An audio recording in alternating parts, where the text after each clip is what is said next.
क्या पाकिस्तान में 44 आतंकियों की गिरफ्तारी सिर्फ दिखावा है? सवाल इसलिए क्योंकि गिरफ्तारी की खबरों को भारतीय सुरक्षा एजेंसियों ने गंभीरता से नहीं लिया है। पुलवामा हमले के बाद से चौतरफा घिरा हुआ है पाकिस्तान और उसकी ये कार्रवाई फिलहाल सिर्फ अपनी गर्दन बचाने के तौर पर देखी। खौफजदा आतंकिस्तान का नया ड्रामा दिखावा है अजहर कुनबा की गिरफ्तारी। दुनिया को झांसा देने का नापाक मंसूबा। पाकिस्तान टूट जाएगा अगर हिंदुस्तान के साथ बैर जारी रखेगा तो। मौलाना मसूद अजहर का भाई मुफ्ती अब्दुल रऊफ असगर गिरफ्तार। मौलाना मसूद अजहर का बेटा हमाम अजहर भी गिरफ्तार। हिरासत में प्रतिबंधित संगठनों से जुड़े 42 दूसरे आतंकी। किसी और ने नहीं बल्कि खुद पाकिस्तान के गृह मंत्रालय की ओर से ये दावा किया गया है, लेकिन भारत को इस दावे पर तिल भर भी भरोसा नहीं है। जिन संस्थाओं पे कार्रवाई की है, जैसे हाफिज सईद की संस्थाओं पे पहले भी कार्रवाइयां की हैं। जब मामला गर्म रहता है कार्रवाई करता, बातें भूल जाते हैं।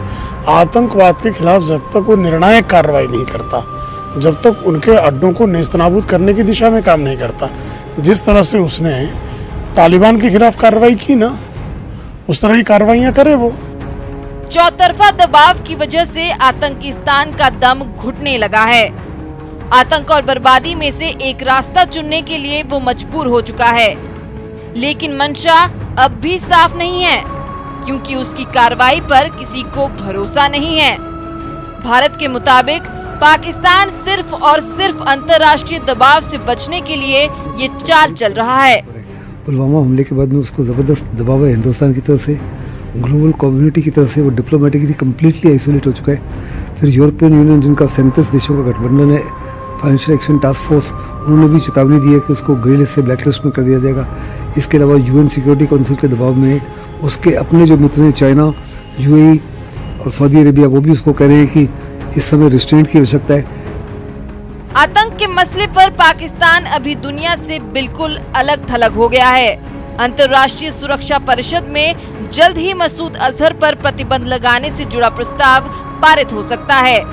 वहीं FATF यानी वित्तीय कार्रवाई कार्यबल की ओर से भी उस पर आर्थिक पाबंदी का भी खतरा मंडरा रहा है। इतना ही नहीं, भारत के अलावा बाकी पड़ोसी भी अब पाकिस्तान को आंखें दिखा रहे हैं।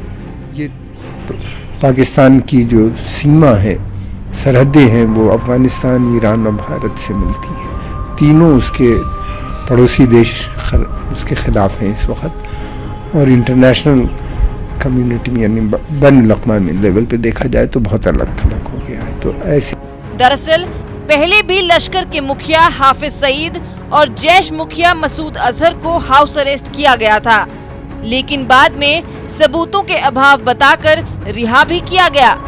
2017 में सईद को नजरबंद किया गया था, लेकिन साल के आखिर में उसकी रिहाई हो गई। इतना ही नहीं, पाकिस्तान में आम चुनाव के दौरान सईद को राजनीतिक मुख्यधारा में लाने की कोशिश भी हुई। इसलिए भारत अब सिर्फ दिखावा नहीं बल्कि ठोस कार्रवाई की जिद पर अड़ा है। Bureau report, news 18 network.